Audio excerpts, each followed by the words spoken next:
So with consistency, that's sort of under organization, but the important of it is find how you want to organize and stick with that. That way, as kids are in class and then they go home, or they change, because we changed it this semester from virtual to traditional or traditional to virtual. If you set up the classroom, your Schoology classroom the same way, it's very seamless transition for students to be there and do it or be at home.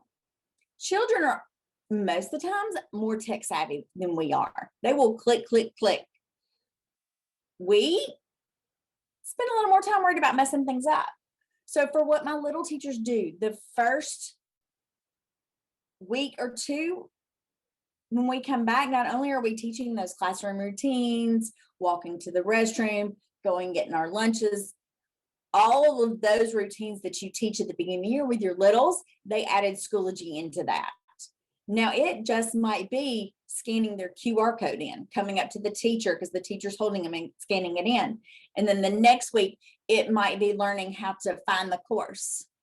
The next week, we might actually click on a link in the course. But if you go through and teach them and set aside that time, and I know it feels overwhelming and you're like, but I have so much to teach. But if you'll stop and just slowly teach them how to get in and manipulate Schoology on the web and the app, later on, they're whizzes at it. They can help each other with it. They can help the new students. Just take some time, set aside to teach them, to walk them through it. It will be very beneficial. When we had our virtual open houses this year, we also told our parents, this is how you get in. This is where they'll go to do this. This is where you can look for information. That way they knew, and regardless of what time of year it was, they knew what to expect. Our teachers who were not organized and just listed things, we would get complaints, or the parents would complain, I can't find anything.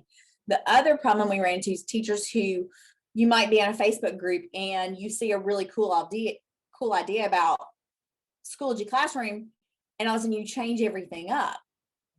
And you do that more than once throughout the year. That leads to frustrations with your students and your parents because they were used to going somewhere. Now, I am not saying don't ever adapt and change and make it better, but I have those who were changing things up all the time. And our people at home, for whatever reason they were at home, were struggling with it. It was frustrating them. So I'm not saying don't change, but just try to be consistent in the way you get information out there and kind of stick with some process.